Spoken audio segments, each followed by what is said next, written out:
Halo guys, kembali lagi bersama aku di channel Nox TV. Melanjutkan kisah perjalanan Tangsang dan kawan-kawan akademinya untuk mendapatkan kekuatan baru. Mereka pun mendapatkan tantangan baru untuk melawan beberapa monster roh. Tanpa basa-basi lagi, still in Nox TV.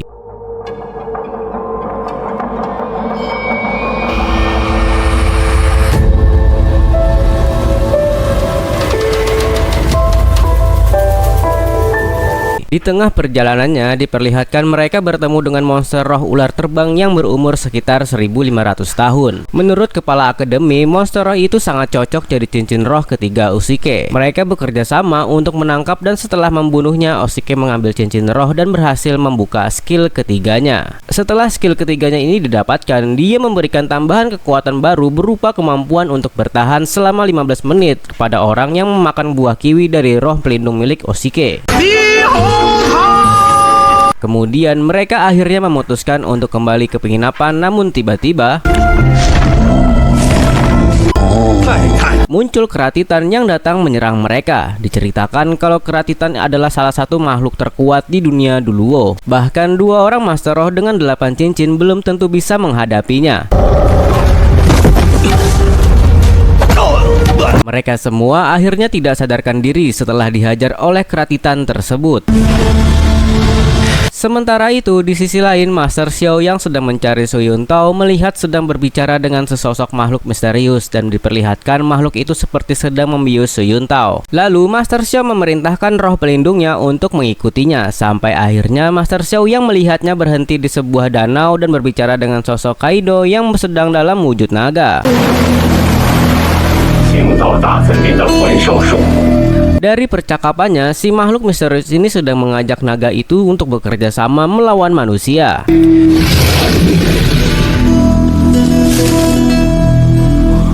Kembali ke rombongan Tangsang, mereka akhirnya tersadar dan menurut Hulina yang sedang tidak ikut bertarung, keratitan yang tadi menyerang mereka membawa Xiao pergi bersamanya. Lalu dengan memanfaatkan skill baru dari Oshike, mereka lalu memutuskan untuk mencari Xiao lewat jalur udara. Di sini Tangsang yang lebih dulu pergi malah bertemu dengan monster laba-laba yang dulu menyerangnya. Dia akhirnya tidak punya pilihan lain dan harus mengalahkannya kali ini. Dengan sekali pukulan palu hokian, Tangsang berhasil mengalahkan monster laba-laba tersebut dan dia berniat mengambil cincin rohnya. Di saat bersamaan, Master Xiao muncul dan dia mengatakan kalau monster itu berusia lebih dari 2000 tahun dan sudah melewati batas maksimal yang bisa diserap oleh Tangsang, yang itu 1700 tahun. Yang berarti kalau Tangsang memaksakan untuk menyerap cincin monster itu, kemungkinan besar dia akan mati. Karena mendengar suara ribut-ribut di daerah situ, muncul juga 3 orang lainnya yang juga sedang mencari monster roh. Dan ternyata salah satunya adalah Duguyan, orang yang dicari Tangsang. Di sini mereka meminta jasad monster itu dengan imbalan akan dicarikan monster roh lainnya yang lebih cocok untuk Tangsang. Namun Tangsang menolak tawaran itu dan tetap menyerap cincin rohnya karena dia ingin segera menyelamatkan Xiao. Karena terlalu memaksakan diri, tubuh Tangsang tidak bisa menahan beban kekuatan laba-laba tersebut yang menyebabkan dia jatuh pingsan. Lalu saat Duguyan mencoba memeriksa keadaannya, tiba-tiba asap hijau berpindah melalui tangannya. Lalu saat Duguyan mencoba memeriksa keadaannya, tiba-tiba asap hijau berpindah melalui tangannya. Asap itu ternyata berasal dari pohon yang sebelumnya pecah saat bertarung dengan monster roh. Di sisi lain diperlihatkan Xiao yang sedang bersama keratitan. Kera itu ternyata bernama Reming, teman lama dari Xiao. Kita juga diperlihatkan kalau ternyata Xiao merahasiakan sebuah kekuatan di mana dia bisa menyerap kekuatan roh tanpa membunuh monsternya. Xiao yang sebelumnya hanya memiliki 1 cincin, setelah menyerap kekuatan dari Arming, cincin rohnya langsung bertambah menjadi 3. Kembali ke Tangsang, diperlihatkan dia berubah menjadi kepompong dan tumbuh kaki laba-laba di punggungnya. Karena tubuhnya dikuasai oleh kekuatan roh laba-laba, namun karena tekadnya yang kuat, dia secara tidak sadar tetap pergi mencari Xiao. Teman-temannya lalu membiarkannya pergi dan mengikutinya dari belakang.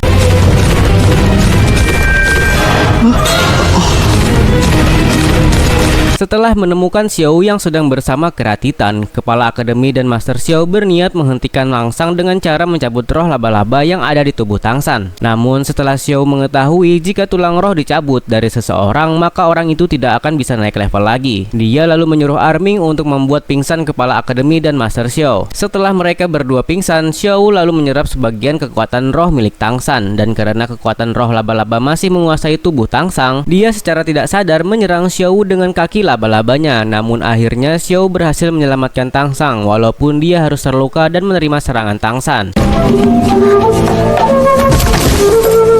Singkat cerita, mereka akhirnya membawa Xiao kembali ke penginapan untuk dirawat. Saat Tangshan sedang mencari obat untuk Xiao, dia bertemu dengan Yesqiu. Di sini dia telah memastikan kalau racunnya telah masuk ke dalam tubuh Doguyan. Yesqiu lalu menepati janjinya dan memberikan penawar racun untuk Xiao. Ia yang terkesan karena Tangshan yang seharusnya ikut mati setelah terkena racun, dia menjadi tertarik kepadanya dan menawarkannya untuk bergabung dengan organisasinya. Sebuah kekuatan besar yang tersembunyi di dunia Doluo yang ternyata dipimpin oleh Tang Hao, ayah dari Tangshan. Diceritakan di sini kalau ternyata ayah dari Tangshan adalah seorang legenda dengan 9 cincin roh yang dulu berperang dengan balai roh pelindung. Lalu Yesqiu mengatakan kepada Tangshan jika ingin bergabung maka dia harus mengikuti tes di arena pertarungan dan melawan tim Dewa Iblis. Jika Tangshan berhasil menang, maka dia bisa menemuinya di Akademi Changwi, tempat di mana ayahnya Tangshan berada. Selanjutnya, setelah sampai di penginapan, Tangshan langsung memberikan penawarnya kepada Xiao dan membantunya menyerap racun di tubuhnya dengan bantuan roh rumput miliknya. Sambil menunggu Xiao tersadar, dia menceritakan tentang ayahnya kepada Master Xiao. Di sini Master Xiao menyarankan untuk tidak gegabah pergi ke arena pertarungan karena kekuatan Tangshan belum ada apa-apanya di dunia Doluo. Malam harinya, setelah mereka kembali ke akademi, diperlihatkan Dai Mubai dan Yuqing sudah mulai dekat. Di sini Yuqing direbus seperti mie instan untuk membantunya mengeluarkan cacing yang dipasang oleh kakaknya untuk melacak dirinya. Keesokan harinya, Akademi Silangki kembali memulai aktivitasnya. Sebelum memulai latihannya, mereka diharuskan memakan sup ramuan yang berisi daging untuk memulihkan kekuatan roh pelindung mereka. Xiao yang kayaknya alergi daging, dia terlihat kesulitan untuk memakan daging karena dia jadi muntah setiap menelan makanannya. Setelah itu, di tengah perjalanannya menuju tempat latihan, Tangshan mengajak Xiao untuk melipir. Dia memberikan wortel dengan memanfaatkan skill ketiganya yang berupa jaring untuk menyimpan makanan tersebut. Oshike yang mengikuti mereka pun terkesan dengan skill baru Tangshan. Di sini Xiao juga memamerkan kedua cincin roh baru miliknya. Namun dia tidak memberitahukan mereka secara jujur bagaimana dia bisa mendapatkan kedua cincin tersebut. Dengan dua cincin roh baru, maka Xiao juga berhasil membuka dua skill barunya. Skill yang pertama membuatnya bisa menyerang pikiran orang lain dan membuatnya sedikit pusing. Dan yang kedua membuatnya bisa berpindah tempat secara cepat seperti teleportasi. Mereka lalu melanjutkan perjalanannya. Begitu sampai di tempat latihan pertamanya, ternyata mereka disuruh untuk mengangkat batu ke atas gunung dan turun kembali sebelum jam makan siang. Tujuan Master Xiao adalah untuk membangun inisiatif dari kerjasama mereka karena masing-masing dari mereka mempunyai level kekuatan yang berbeda. Jadi harus bisa saling membantu untuk mencapai tujuan tanpa meninggalkan teman di belakangnya. Di sini, Dai Mubai dan Tangshan sebagai yang mempunyai kekuatan paling besar berganti-gantian membantu mengurangi beban teman-temannya yang lain. Dan berkat kerjasama yang kompak, mereka akhirnya bisa menyelesaikan latihan pertamanya.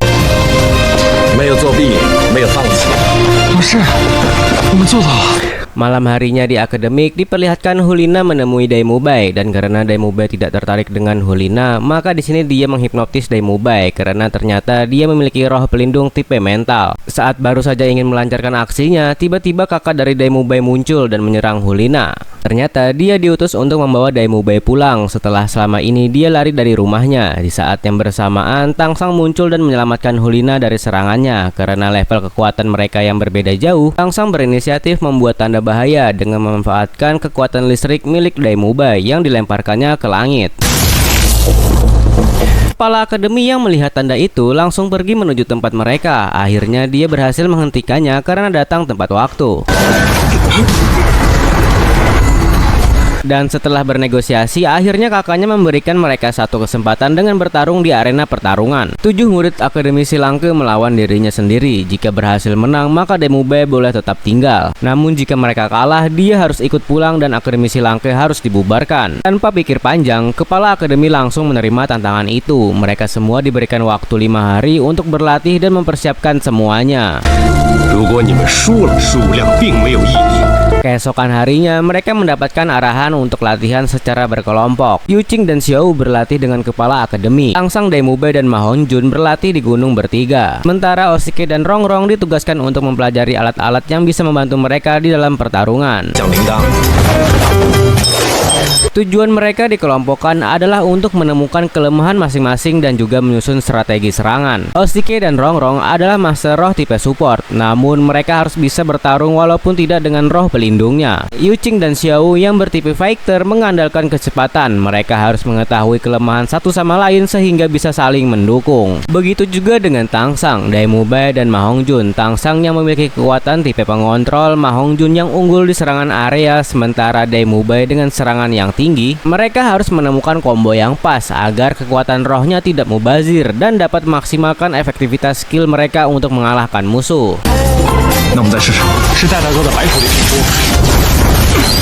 Malam harinya di tempat kerja Parteman Tangsang, dia melihat lonceng angin khas pandai besi seperti milik ayahnya. Lalu di sini kita sedikit diperlihatkan tentang masa kecilnya yang bahagia bersama seorang ayah. Walaupun hidupnya sederhana, Xiao yang sedang bersamanya lalu mempunyai ide untuk memberinya kejutan. Di saat yang bersamaan, kepala akademi dan Master Xiao berniat untuk mengadakan pertandingan sparring untuk Oshike dan Rongrong melawan Ma Hongjun, untuk menunjukkan kalau Master Roh tipe support juga bisa mengalahkan hero fighter kalau mereka kompak bekerja bersama-sama. Besoknya pertandingan pun dimulai antara Ma Hongjun melawan Oshike dan Rongrong. Dengan tampilannya yang aneh, teman-teman mereka meragukan Oshike dan Rongrong bisa mengalahkan Ma Hongjun.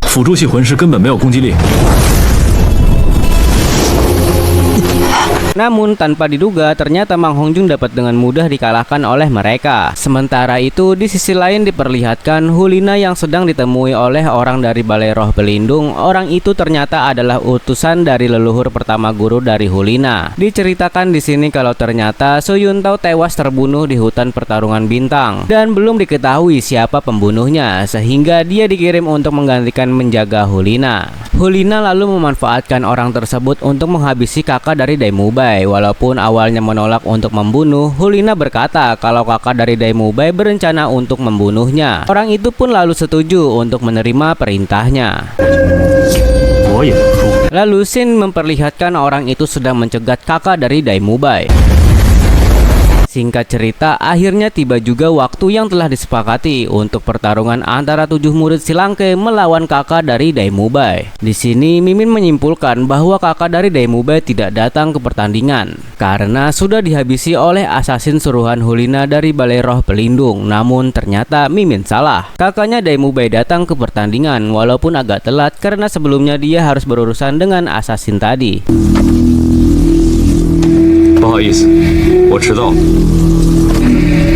Di sini kakak Demube yang sudah terluka parah, dia tetap melanjutkan pertarungannya kali ini. Tangsang lalu menawarkan sosis penyembuhan dari Oshike, niatnya agar pertarungan berjalan adil, jadi nggak ada alasan nanti kalau kalah.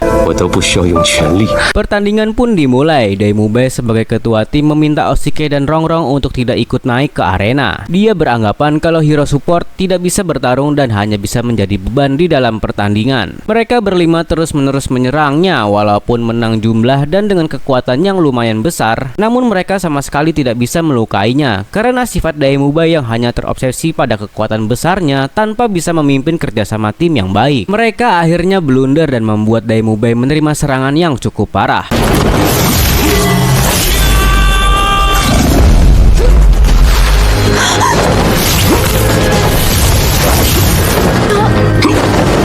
Di saat yang bersamaan, Tangsang yang percaya kepada Oshike dan Rongrong meminta mereka naik ke arena dengan mengandalkan kerjasama dan strategi penyerangan yang baik. Mereka akhirnya bisa membuat kakak Demube kewalahan dan dengan combo akhir dari Tangsang dan Xiao, akhirnya dia bisa didorong keluar arena dan akhirnya ia mengaku kalah.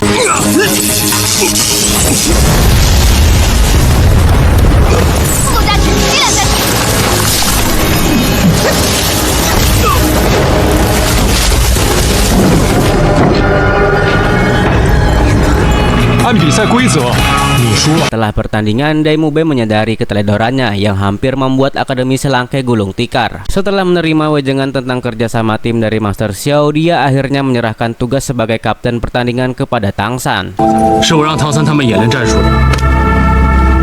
Keesokan harinya, di Akademi Selangke diperlihatkan Tang San dan Daimube pergi menemui kepala akademi. Ternyata di sana mereka telah ditunggu oleh murid dari akademi lain dari kerajaan Tiando, yang salah satunya adalah Duguyan, orang yang terkena racun botolan milik dari Tang San. Di sini mereka menawarkan Tang San dan Daimube untuk ikut turnamen pertandingan Akademi Master Roh terbesar di dunia Duluo yang diadakan oleh Balai Roh Pelindung. Tapi mereka berdua harus bergabung dengan Akademi Tiando karena diceritakan di sini hanya akademi resmi yang punya dukungan dari kerajaan yang diperbolehkan mengikuti turnamen. Jika mereka bersedia ikut, maka Akademi Tiando akan berada di pihaknya dan mereka bisa melawan kakak dari Daimube yang ternyata adalah kapten dari tim juara bertahan di turnamen itu. Di sini mereka diberi waktu 1 hari untuk memberikan keputusan, walaupun sejak awal Tang San menolak untuk bertanding atas nama akademi lain, namun di sini Daimube tampak ragu. Diceritakan di sini kalau ternyata Daimube adalah pangeran dari kerajaan Shinluo dan kakaknya adalah putra mahkota penerus kerajaan tersebut. Dia melihat turnamen itu sebagai kesempatan yang baik untuk bisa mengalahkan kakaknya dan menunjukkan kekuatannya kepada keluarganya di kerajaan Shinluo. Dan setelah mendengar ceritanya, Tang San lalu memutuskan untuk mendukung apapun keputusan yang diambil oleh Daimube. 无论你做什么样的决定，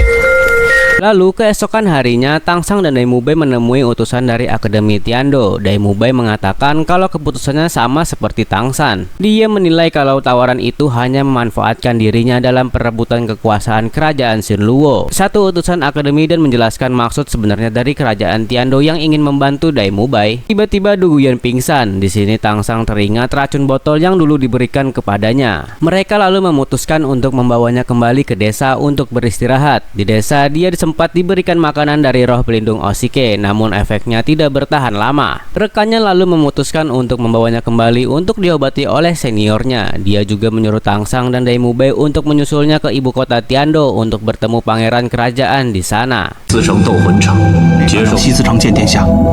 Lanjut, kepala akademi lalu mengumpulkan semua murid Akademi Selangke. Dia memberitahukan tentang tawaran Akademi Tiando untuk Tang San dan Daimube pada murid lainnya dan memutuskan untuk menyuruh semua muridnya pergi ke ibu kota Tiando. Sebelum mereka berangkat, Tang San meminta izin untuk menyelidiki tentang tim Dewa Iblis di sebuah kota yang kebetulan akan mereka lewati nanti. Master Xiao pun mengizinkannya dan akan memberitahukan hal tersebut kepada kepala akademi. Mereka lalu memulai perjalanannya ke kota Tiando.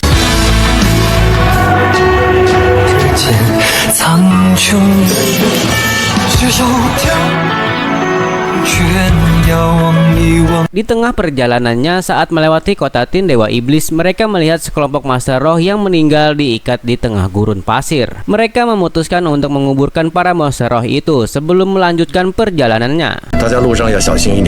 Singkat cerita, mereka akhirnya sampai di kota Tin Dewa Iblis dan memutuskan untuk bermalam di sana. Daimube dan Tang San lalu ditemui oleh pembawa pesan yang menyampaikan kalau putra mahkota kerajaan Tiando tidak bisa menemuinya di sana. Dia berjanji akan bertemu dengan mereka di kota Tiando sekaligus juga menawarkan bantuan untuk melawan kakaknya Daimube. Pada malam harinya, Xiao lalu mengajak Tang San untuk berjalan-jalan ke pasar malam. Setelah muter-muter, mereka tidak sengaja mendengar suara tangisan dari arah belakang pasar.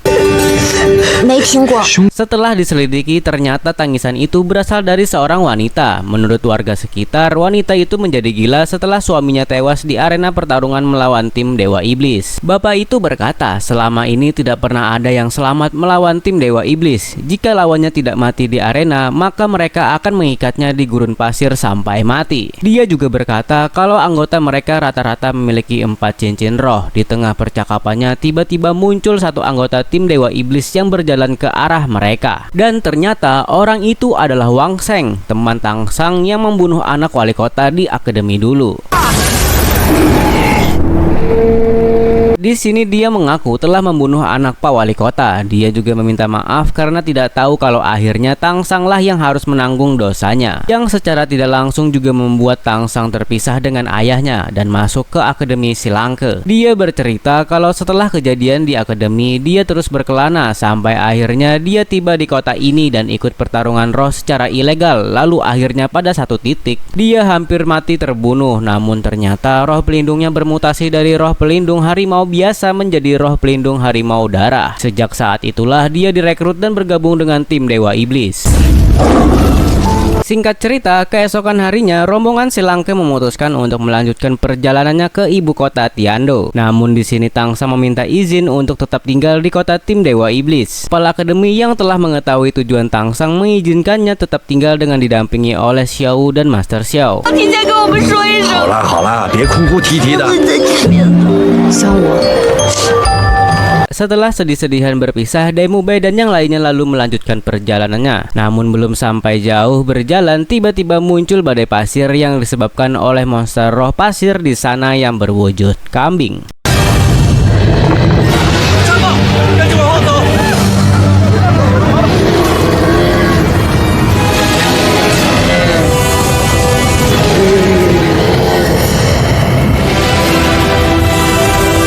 Tiba-tiba keadaan menjadi kacau karena orang-orang yang panik ingin menyelamatkan diri. Rombongan Silangke akhirnya terpencar. Diperlihatkan Oshike dan Ma Hongjun yang terperangkap di luar.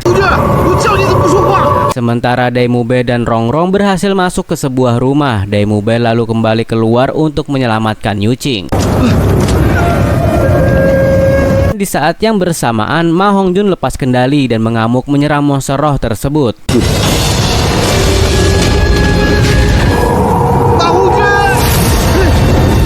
Untungnya Oshike bisa menyadarkannya, lalu mereka akhirnya pergi untuk menyelamatkan diri.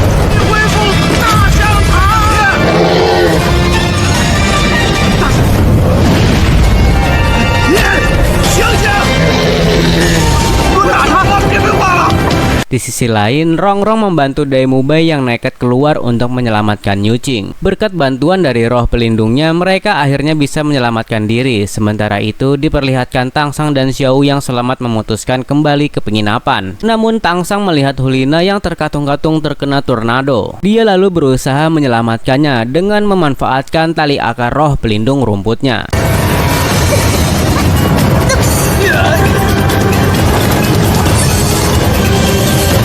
Di sini Hulina merasa berhutang budi karena telah 2 kali diselamatkan oleh Tangsang. Dia lalu berjanji akan membalas budinya suatu saat nanti. Mereka bertiga lalu menuju ke penginapan yang berada tidak jauh dari lokasi mereka. Penginapan itu mereka bertemu dengan pembawa pesan dari kerajaan Tiando dan ternyata dialah yang menyebabkan badai pasir ini karena telah mengambil anak monster roh yang ditemukannya di arena pasar malam. Hal itulah yang membuat induknya mengamuk dan menyebabkan badai pasir tersebut. Di saat yang bersamaan datang tim Dewa Iblis yang berniat untuk menjemput Tangsang ke arena pertandingan. Namun begitu mengetahui kalau utusan kerajaan lah yang menyebabkan badai itu, mereka langsung menyerangnya.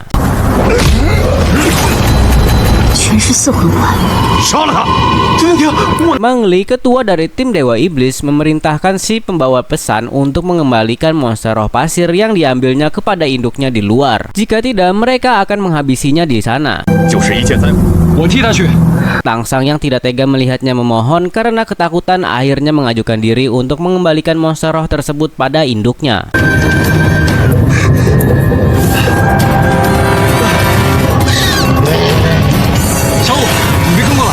Singkat cerita, badai pun menghilang karena Tangsang berhasil mengembalikan monster roh itu pada induknya. Di sini tiba-tiba Oshike dan Ma Hongjun muncul, mereka akhirnya kembali ke penginapan di mana tim iblis sudah menunggu. Di sini ketua tim iblis pun mengakui tekad dan keberanian Tangsang. Ia lalu menyuruhnya untuk menghabisi pembawa pesan sebagai ganti dari pertarungan. Sini Tangsang tentu saja menolak tawaran tersebut dan lebih memilih untuk mundur. Akhirnya ketua dari tim iblis sendirilah yang membunuhnya. Hal itu membuat Tangsang menjadi cukup emosi. Dia menantang tim Dewa Iblis di pertarungan karena dia ingin menyelamatkan kota itu dari penindasan mereka. Jika Tangsang menang, maka mereka harus angkat kaki dari sana. Tim Dewa Iblis menerima tantangan tersebut dan memberinya waktu 1 hari untuk melakukan persiapan. Tangsang dan Xiao lalu pergi meninggalkan Oshike dan Mang Hongjun di penginapan karena dia tidak ingin melibatkan teman-temannya dalam pertarungannya nanti. Tanpa diduga, warga kota yang mendengar tantangan Tangsang berdatangan untuk memberinya dukungan dan berharap dia bisa memenangkan pertarungan itu. 小心。 一定打败凶神战队。 Di sisi lain, kepala akademi dan murid-murid lainnya kembali ke penginapan. Di sini Oshike menceritakan kejadian yang baru saja dilihatnya kepada mereka. Mereka berkumpul dan mendiskusikan masalah tersebut. Di sini Master Xiao memberikan data-data tentang tim Dewa Iblis dan menyerahkan seluruh keputusan pada mereka. Mube sebagai ketua memerintahkan mereka untuk tidak ikut campur dan melanjutkan perjalanan. Ma Hongjun yang mendengar hal itu pun langsung emosi dan menantangnya bertarung di luar. Namun ternyata di sini Daimube hanya akting saja. Dia berniat untuk membantu Tangsang, hanya tidak mau membahayakan teman-temannya. 不是怕死。 我可以暗中偷袭，送我一个。战场上， Kembali ke Tangsang, dia dan Xiao diperlihatkan mampir ke toko pandai besi. Di sini dia meminta izin membuat beberapa senjata untuk mempersiapkannya melawan tim Dewa Iblis. Paman pemilik toko itu lalu mengizinkannya dan memberikan semua kebutuhan Tangsang. Lalu setelah berhasil membuat beberapa senjata, Tangsang dan Xiao akhirnya kembali ke penginapan. 我不要钱。 Teman-teman lainnya lalu datang menyusul dan memberitahukan kalau mereka akan ikut berjuang bersama Tangsang.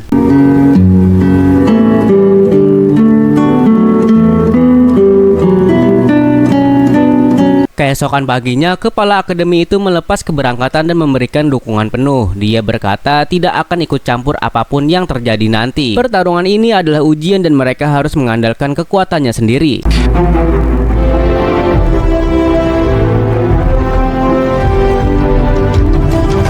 Jadi, acara pertandingan pun dimulai. 7 murid Akademi Selangke melawan tim Dewa Iblis. Ketua tim Dewa Iblis menjelaskan kalau ini adalah pertarungan hidup dan mati, dan kalau ingin mundur, sekaranglah kesempatan terakhir bagi mereka. Tak gentar sedikit pun dengan gertakan tim Dewa Iblis, mereka lalu memulai pertarungan dan menyerangnya lebih dulu.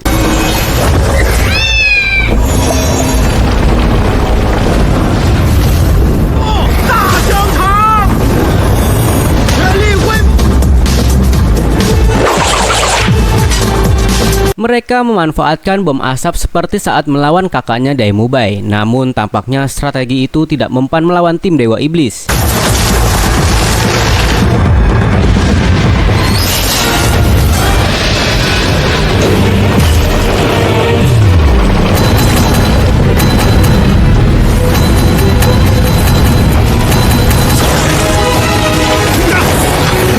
Di tengah-tengah pertarungan, Yu Qing hampir terkena serangan dari tim Dewa Iblis dan Daimube pun dengan cepat menyelamatkannya. Dan dari sini kita diperlihatkan mereka berdua sudah mulai dekat satu sama lain.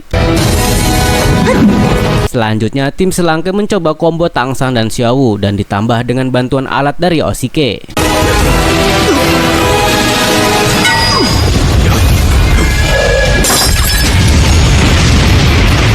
Namun cara itu tetap gagal. Kali ini tim Dewa Iblis mulai serius bertarung dan menyerang tim Selangke dengan menggunakan roh pelindung mereka, dan film pun bersambung.